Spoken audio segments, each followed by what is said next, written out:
నమస్తే. నేను మీ కుప్ప పద్మిని. ఇన్నాళ్ళు మీ సపోర్ట్‌ని నాకందిస్తూ, మీ ప్రేమని నాకందిస్తున్న ప్రతి ఒక్కరికి కృతజ్ఞతలు. ఇప్పుడు చూడబోతున్న ఈ వీడియో కూడా ఖచ్చితంగా మీకు ఉపయోగపడుతుంది. లైక్, షేర్ అండ్ సబ్స్క్రైబ్ చేసి మీ ఇష్టాన్ని, అలాగే మీ సపోర్ట్‌ని నాకందించండి. అలాగే ఈ వీడియో పట్ల మీ అభిప్రాయాన్ని కామెంట్ సెక్షన్‌లో కామెంట్ చేసి నాకు తెలియజేయండి. నమస్తే. నమస్తే. Welcome to our channel. నేను పద్మిని. ప్రస్తుతం మనతో పాటు ప్రముఖ ఆధ్యాత్మికవేత్త, నారీసేన ఫౌండర్, దత్త ఉపాసకురాలు శ్రీమతి లతా దత్త గారు మనతో పాటు ఉన్నారు. మాట్లాడదాం. నమస్తే అక్క. జై గురుదత్తారా. Welcome back. ఎన్ని రోజులైంది. అవును, it has been long time. ఎప్పుడు ఇన్ని రోజులు వెళ్ళను. ఊరెళ్ళిందా లేదు, ఇంచుమించు 15 రోజులు అయింది మిమ్మల్ని చూసి. అవును, చాలా చాలా రోజులైంది. వైజాగ్ వెళ్ళారు.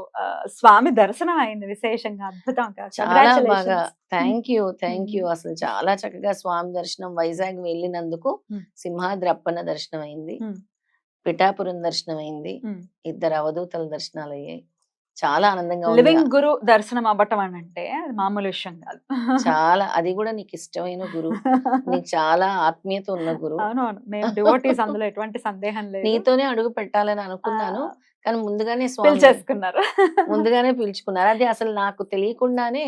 అంటే మీ సంకల్పం కూడా మీరు చాలా సార్లు అన్నారు, మనం వెళ్ళాలి పద్మిని, వెళ్ళాలి ఉన్నారు. సో అది ఉంది కాబట్టి, ఆర్ద్రత ఉంది కాబట్టి ఖచ్చితంగా స్వామి పిలుపు ఉంటుంది. ఎలా అనిపించింది మౌన స్వామి దగ్గర? సాక్షాత్ భగవాన్ రమణ మహర్షి గారిని చూసినట్టు ఆయన ఇన్కార్నేషన్ అనిపించింది.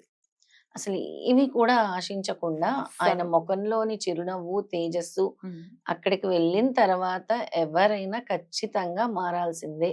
అక్కడ ప్రతి ఒక్క కొటేషన్ కూడా అదే, నీలోని అహంకారాన్ని తొలగించు, నీ మోక్ష మార్గం తెలుసుకోవటానికి అయితేనే రా, నీ బాహ్య ప్రపంచ కోరికలు తెలుసుకోవటం కోసం అయితే రావద్దు నా దగ్గరికి. అలాగే నీకు అన్నిటికీ మార్గాన్ని సూచించేది ధ్యానం ఒక్కటే. అది మనం అందరం బాధపడుతూ ఉంటాం కదా, లోకులు కాకులే కూస్తున్నారు, అలాగా బావిలో కప్పలు గెంతినట్టే ఇవన్నీ కూడా. అవన్నీ ఏమి పనిచేయవు అని స్వామి చెప్తున్నారు. ఎవరా స్వామి అని మన వాళ్ళకి డౌట్ రావచ్చు. అంటే ఇప్పుడు వీడియోస్ కి అయితే పర్మిషన్ లేదు, లేకపోతే ఖచ్చితంగా మన ప్రేక్షకులకి చెప్పేదాన్ని. నా వివాహం కూడా వారి సన్నిధిలోనే జరిగిందని చెప్పుకోవచ్చు. ఆయన ఉన్నటువంటి ప్రదేశంలోనే జరిగింది. ఇంకా చాలా ఏళ్ల నుంచి స్వామితో కొంత అనుబంధం అనేది ఉంది. అయ్యయ్యో, చాలా సంతోషం. అయితే తణుకు దగ్గర వేల్పూర్ అనే ఒక ఊర్లో ఉంటుంది రమణాశ్రమం. అంటే ఎవరైనా చెప్తారు, మీరు వెళ్ళాలి అనుకుంటే వెళ్ళండి, స్వామి దర్శనం చేసుకోండి. అద్భుతం అక్క. చాలా చాలా బాగుంది పద్మిని. వెళ్ళగానే ముందుగా ఆయనే అసలు నవ్వుతూ ఆహ్వానం పలికినట్టు పలికి స్వామివారి ఫోటో తీసేసి, భగవాన్ ఫోటో, రమణ మహర్షి గారి ఫోటో ఇచ్చేసి, పుస్తకాలు ఇచ్చి, ఆయన చరిత్ర ఇచ్చి, అందరికీ అన్ని ఇవ్వట్లేదు ఆయన. నేను అక్కడ గమనించాను చాలా.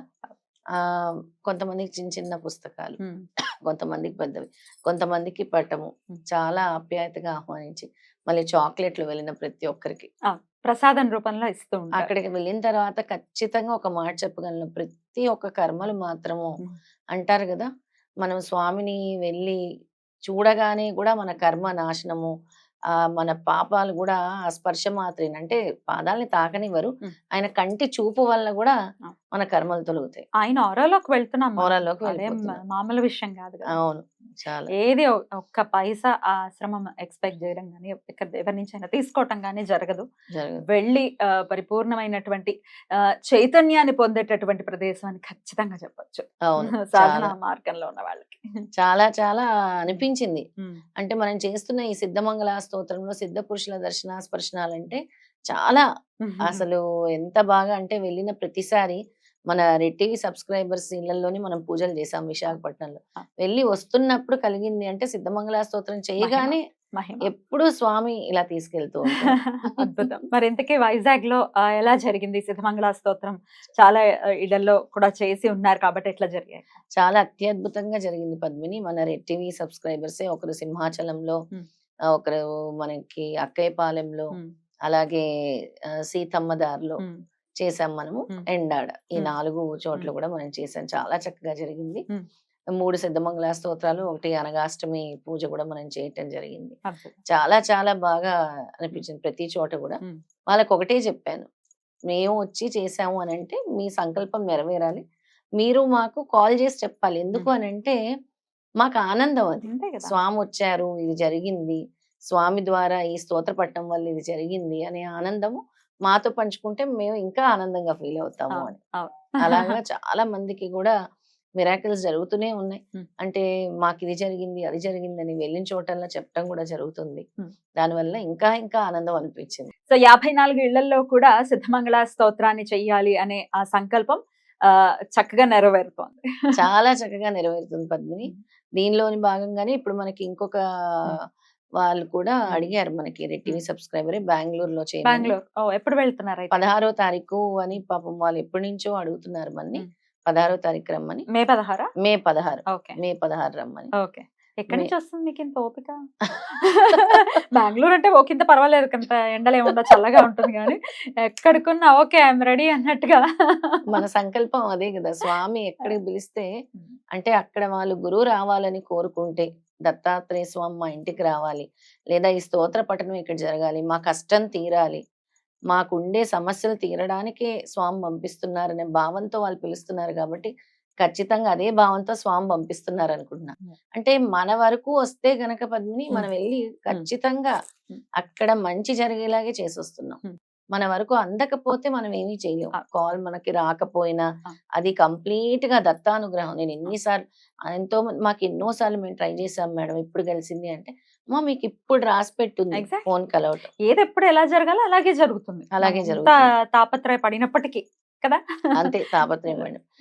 కానీ చాలా స్పష్టంగా కనబడింది ఏంటి అంటే సిద్ధమంగళ స్తోత్రం చేసినప్పుడల్లా సత్పురుషుల దర్శనం. ఇంకొక చోటుకి వెళ్ళాను పద్మిని, ఒల్లూరు దగ్గర గుమ్మలూరు అని, మల్లంగ స్వామి 200 ఏళ్ళ పైనే ఆయన సజీవ సమాధి చెందారు. అక్కడికి వెళ్ళగానే చిన్న శ్రీపాదుడు, ఇంత శ్రీపాదుడు మేడి చెట్టు కింద, అక్కడికి వెళ్ళగానే ధ్యానంలో కూర్చోగానే చాలా స్పందనలు కలిగాయి. అంటే ఒక ఒక ట్రయాంగిల్ షేప్ లాంటిది వచ్చి అందులో, అంటే నేను ధ్యానంలో కూర్చున్నప్పుడు కనబడినటువంటిది ఇక్కడ మనకు కనబడుతుంది కాబట్టి ఒక ట్రయాంగిల్ షేప్ లోని ఒక డాట్ రూపంలో ఒక ఎనర్జీ అనేది నాకు చాలా స్పష్టంగా కనబడింది. అక్కడ అద్భుతం, సమ్ పాజిటివ్ వైబ్రేషన్ అనేది. అక్కడ మలంగ్ బాబా ఉన్నారు, షిరిడి సాయినాథులు ఉన్నారు, శ్రీపాదులు ఉన్నారు. అది కూడా త్వరలో చాలా అత్యద్భుతమైన ప్రదేశం కాబోతుంది. అందరు కూడా వెళ్ళి దర్శించుకుంటారు. అంటే ఎక్కడెక్కడ గురువులు ఉన్నారు, ఎక్కడెక్కడ అవధూతలు ఉన్నారు, ఎక్కడెక్కడ బాబాలు ఉన్నారని వెళ్తూ ఉంటారు ఈ మార్గంలో ఉండేవారు. ఇలా వెతుక్కుంటూ వెళ్ళే వాళ్ళందరికీ కూడా అది కూడా ఒక సరైన చోటు అవుతుంది. తప్పకుండా తప్పకుండా. అద్భుతం అక్క.